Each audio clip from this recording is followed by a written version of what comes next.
advantages and disadvantages of biosorption.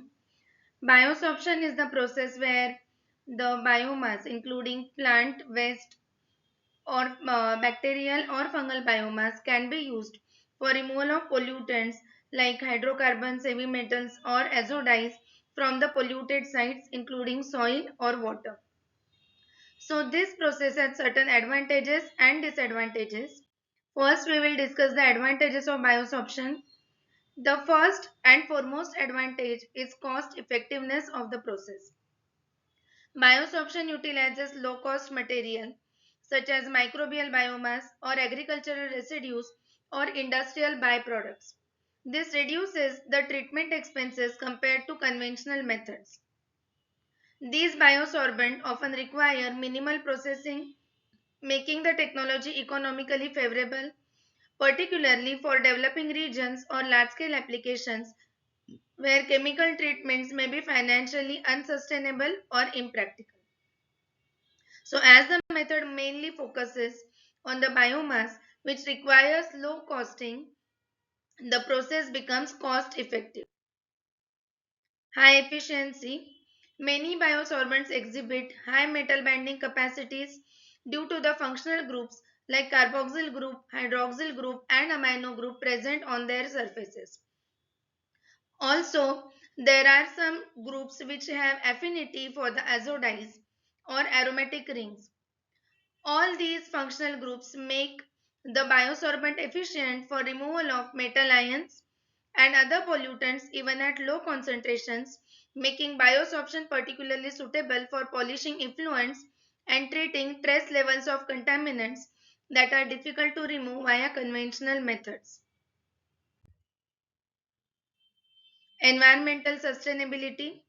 Biosorption aligns with the principles of green chemistry and environmental sustainability as it often repurposes biological waste and avoids harmful chemicals. The biomass which we can use here includes the sludge or the plant waste, which is itself is a waste material. So the waste material is getting repurposed for the process of biosorption.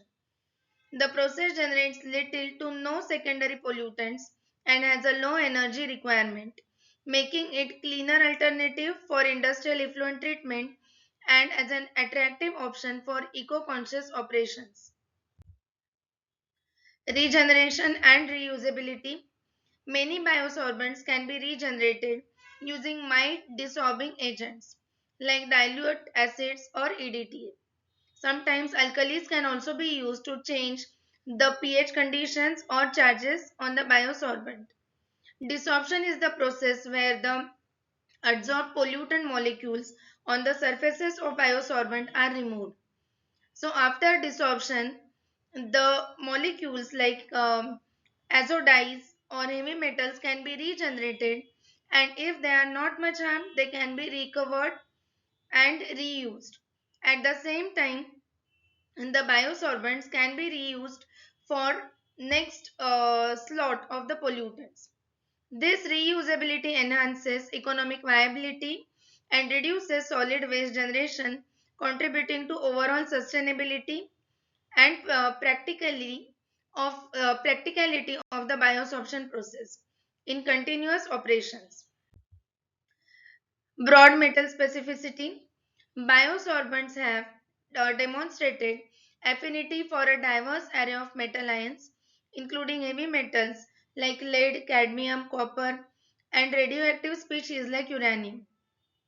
This versatility makes biosorption adaptable for treating various types of contaminated effluents, including those from mining, nuclear, textile, and electroplating industries, offering a flexible remediation strategy. Rapid kinetics. Biosorption typically proceeds rapidly due to the physicochemical nature of metal binding, often reaching equilibrium within minutes to a few hours. As most of the time biosorbents have opposite charges as compared to those of pollutants or biosorbent material have pores, the forces of attraction are very rapid and Many different forces are involved, like electrostatic forces of attraction, van der Waals interactions, hydrophobic interactions, and sometimes the pollutant molecules get trapped within the pores of the biosorbent material. So the rate of uptake is quite fast, and this fast uptake rate is beneficial for high throughput treatments and enables shorter contact times, increasing the operational efficiency and making the method suitable for dynamic treatment of environments.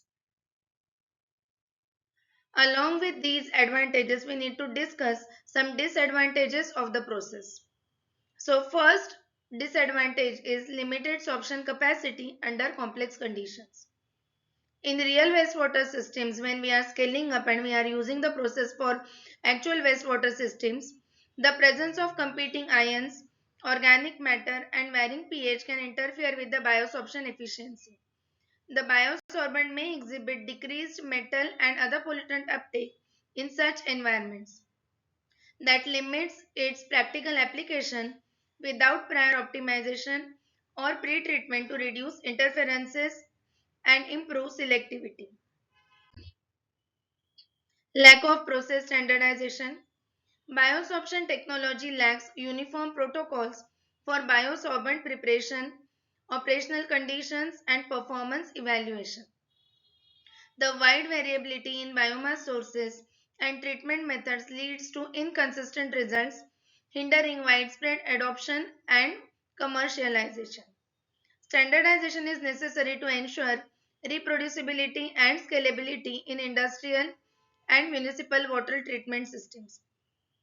As different type of biosorbents are used, it constitutes plant material or bacteria, fungi, algae. All these biosorbents have different properties. Sometimes live biomass is used for the process of biosorption, or dead biomass can also be used. So as the biomass varies, the source of biomass varies, the performance of the biomass also changes for the process of biosorption. So there is a need of standardization of the process to get reproducible results, but it is quite cost consuming as well as time consuming. There are some desorption and recovery challenges.